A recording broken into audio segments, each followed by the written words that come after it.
Hi. So if you're watching this, it means your school is moving to some type of online, distance, or blended learning. Let's be honest, there are a lot of ways you can feel about this. No matter how you feel, this is our reality, and we're hoping this video will give you some simple, easy tips and techniques to make the most of learning through a device. The first thing you probably need to do is change the way you think about your devices.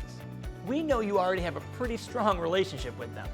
People of all ages use their phones, tablets, and computers to text, email, watch movies, send snaps, learn new dances, get lost on YouTube, and of course, game. So in some ways, getting your education through your screen is gonna feel pretty comfortable. For instance, you're watching this on a screen right now. The hard part is going to be shifting your thinking about the purpose of your device and the way you interact with it. We have become accustomed to using our devices when we want, the way we want, dressed how we want, and then turning them off when we want. We can still do that outside of school, but we need to add some structure about the way we use our devices for learning. School and learning can take a lot of forms. No matter what your school is doing, you should take some simple steps before you even log in or start watching a lesson. Get out of bed. Okay, let's start with the basics. For some kids, it's normal to watch movies and message with friends while in bed. That is not how you should go to school. Imagine for a second, a classroom, but instead of desks, it's full of beds. While that might sound amazing to some of us, we can agree a lot less learning would happen, and I kind of don't want to watch a bunch of people laying around while I'm trying to learn or teach. Be dressed to learn. No one is saying you need to be in a suit or a dress or anything fancy. However, it is important to be dressed to start your day. The very act of putting on clothes each day sends signals to your brain that you're doing something important. You can still be comfortable. Just be sure your clothes are appropriate. Wear what you would normally wear to school, and if that involves a hood or a hat, cool. Just make sure your face and ears are clearly visible so everyone knows you're engaged and focused on learning. And it should go without saying, yeah, you never know. You have to wear clothes. And no, a blanket does not count as clothes. You need your top and bottom covered, people. You're in public when you're on a class call. Have your supplies ready. When you walk into a classroom, it's expected that you have what you need for the lesson that day. Pen or pencil, notebook, maybe a text or a novel. This has not changed. You should have everything you need ready to go before you join a call. Maybe it's a printout or a packet or it's just some paper and a writing utensil. Have it ready. If you have to run around your room searching for stuff on a call, it is wildly distracting for everybody else. Remember in school when the teacher starts the lesson and then somebody has to go to their locker to get the one thing they forgot? It takes all the momentum out of the class. It's exactly the same online. Don't be that person. Be prepared to learn. Be on time. It seems like common sense. Be on time. Usually this means walking through the door before the teacher. Same with online school.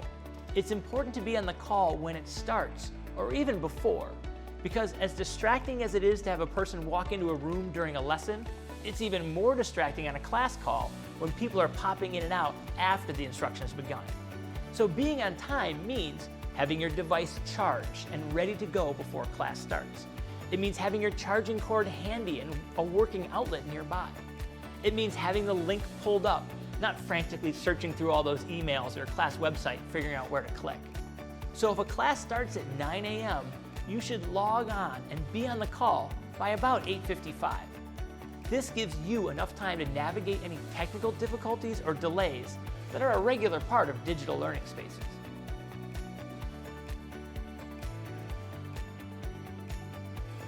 Camera on. One of the most important things students need to do this year as part of distance learning is turning their camera on. I know, we don't always want to be on camera. We might feel self-conscious or shy or having a bad hair day, or you simply don't want to feel like people are in your space.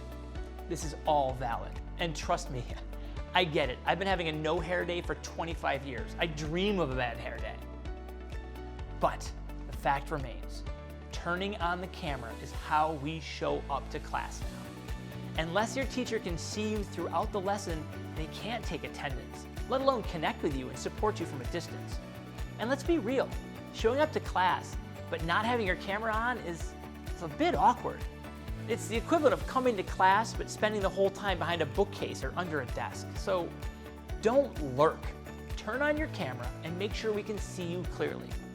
If, for some reason, your camera isn't working, be sure to communicate with your instructor about what the issue is before or after class.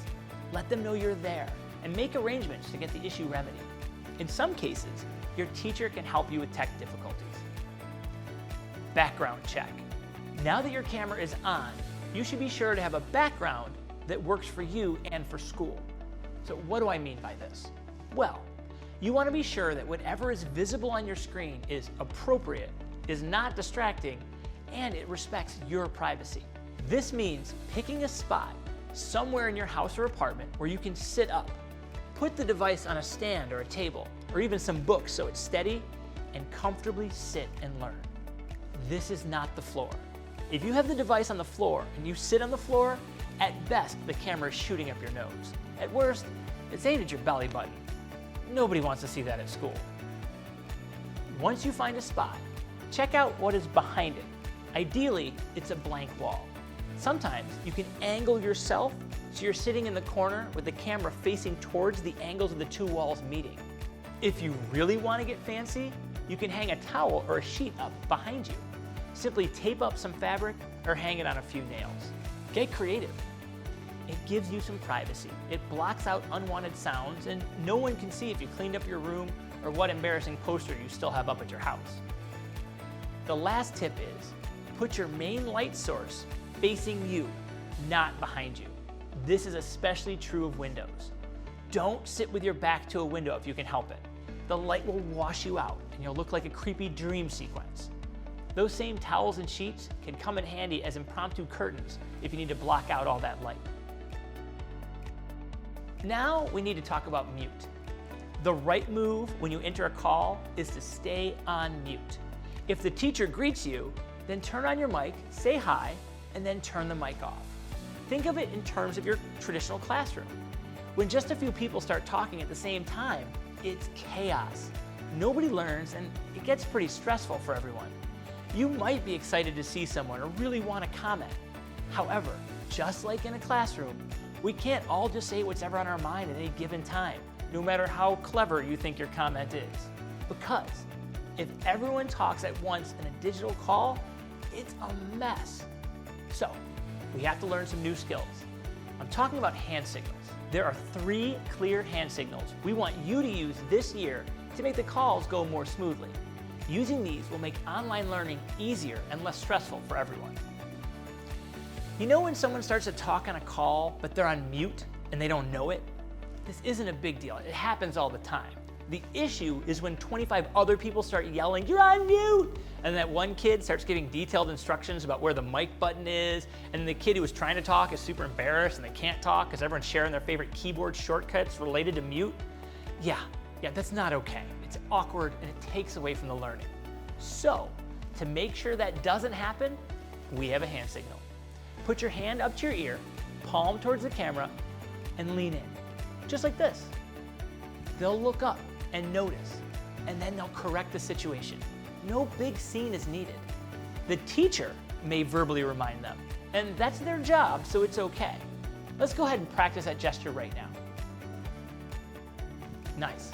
The next 2 gestures are ones that you're familiar with. Let's start with the hand raise. You've been doing this one since you started school. In a digital class, it takes some extra focus because the teacher can't see all of you, just what the camera can see. So on a physical class, you could casually flop a hand forward, or even give it the full-on Hermione Granger and reach frantically for the ceiling so the teacher will call on you. Those kind of gestures get lost in a screen full of faces. So the way to raise your hand now is easy. Put your open palm at eye level and wave it slightly. Now, don't put your eye out, just a gentle movement to help the instructor see your hand is moving among your classmates. Go ahead and try. Nice. Lastly, thumbs up. Now this used to be reserved for hitchhiking and liking YouTube videos. Now, your teachers need it to check in with you as they get feedback while they teach. Frequently, they're going to stop and ask, do you understand? Or are you ready to move on? Or the classic, everybody good? Everybody got it? In a physical class, we could shake our heads, smile, nod, and the teacher can move on or pause. Not so much in a digital space. So, when a teacher asks this online, you as a learner need to provide feedback and either show a thumbs up clearly in front of or next to your face, or do nothing. Thumbs up means you're good and you're ready to proceed. Doing nothing means you need more help, which is okay. That's the point of education. Don't bother with thumbs down or kinda, sorta gestures, as those are not always clear on small screens. Thumbs up if you're good, do nothing if you aren't. If this makes sense, practice your thumbs up right now. Yeah, this is pre-recorded, but I bet you did a great job. Thumbs up. Because you'll be using these hand gestures often and intentionally, you must be sure to keep your hands out of the camera frame at other times. Sure, you can stretch to stay alert, but please don't start doing interpretive dances with your hands in class. Seriously, please don't do that. Using other digital features. Many of the learning platforms schools are using have features like a chat or buttons for showing thumbs up or raising your hand. If your teacher directs you to use these, you should do so. However, the chat on a school call is not the same as a group chat with your friends or a message board online. They should only be used for school learning and only for the topics the teacher is covering at that time. If the instructor is working through a problem, it's not okay to ask the chat what the homework is. It's a good question and you should ask it when it's appropriate, just not right then and not in the chat. When the chat pops up, it distracts everyone and costs the class valuable time. It's basically the same as just shouting out a random question in class. Don't be that student. Positive body language. We've already covered the notion that you should be sitting in a chair in front of a stationary device. You can help your teachers and show that you're listening through positive body language. Leaning forward is the best thing you can do. If something makes sense, nod or give the thumbs up sign without being asked. Doing school online can be tough on students and teachers, so support your instructors the best you can as they support you. A quick note about tech difficulties. It's a thing. They are real, they exist, and they will happen to you. So when they do happen and you get booted out of a call unexpectedly or can't turn off mute or the link doesn't work, it's okay. Relax. Take a deep breath. Send a quick email to the instructor explaining what is happening. They might be able to help. Then try again. Most times it'll work.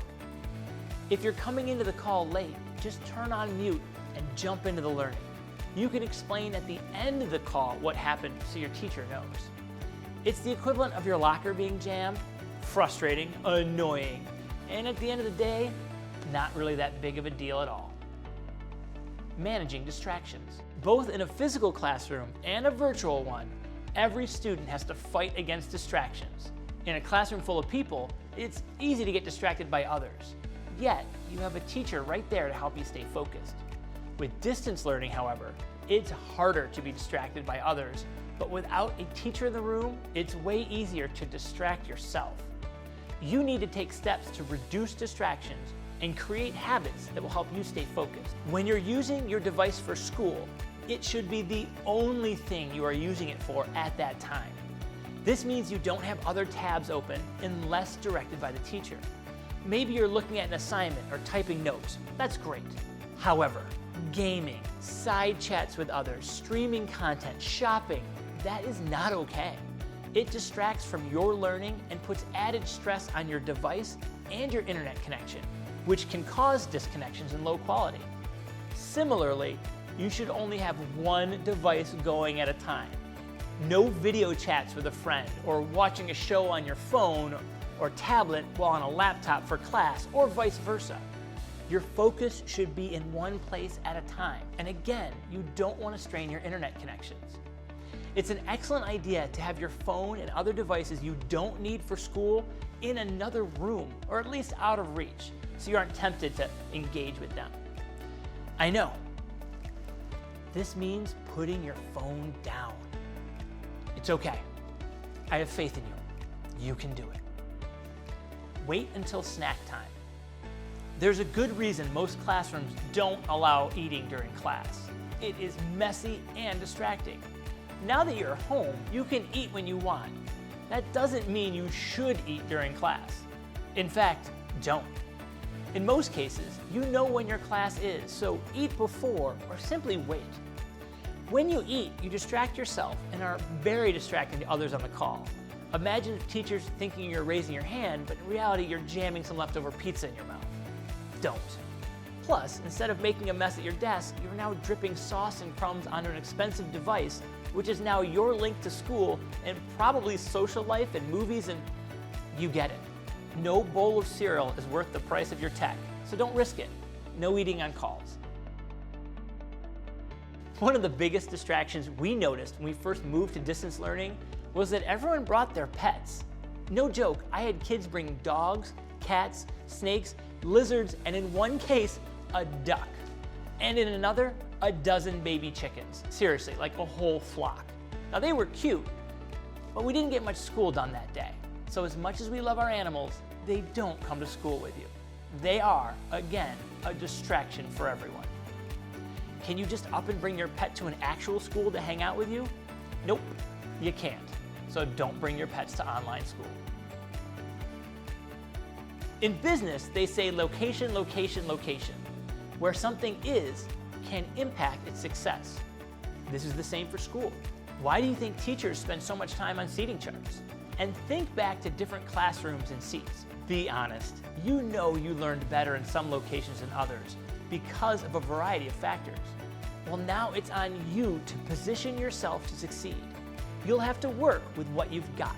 Some of us have lots of space where we live, others of us do not. Some of us share our spaces with many other people, and some of us don't.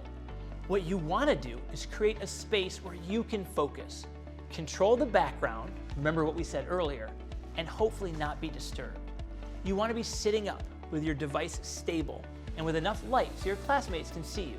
Bonus points for a place that has a plug nearby, a strong Wi-Fi signal, and you truly have it made if you can leave that space set up with all your materials day after day. That is the dream setup. If not, and truly many of us won't be able to swing this, just do your best. Try a few setups or placements until you find one that works. Then work with the other people in your home to create a schedule so that you can focus on class when you need to and help them when you don't. Many of us have smaller relatives around or other students or folks who are working from home. That's how it is, and that's okay. The way to get through this and to thrive is to create a household schedule and keep to it as best you can. Let the schedule and the space you create support you. This is new for many of us, and it doesn't come naturally or easily either. We hope these tips and guidelines help you make the most out of schooling from afar. We hope they bring you success, wellness, and peace. It takes all of us. You can do it. Be well.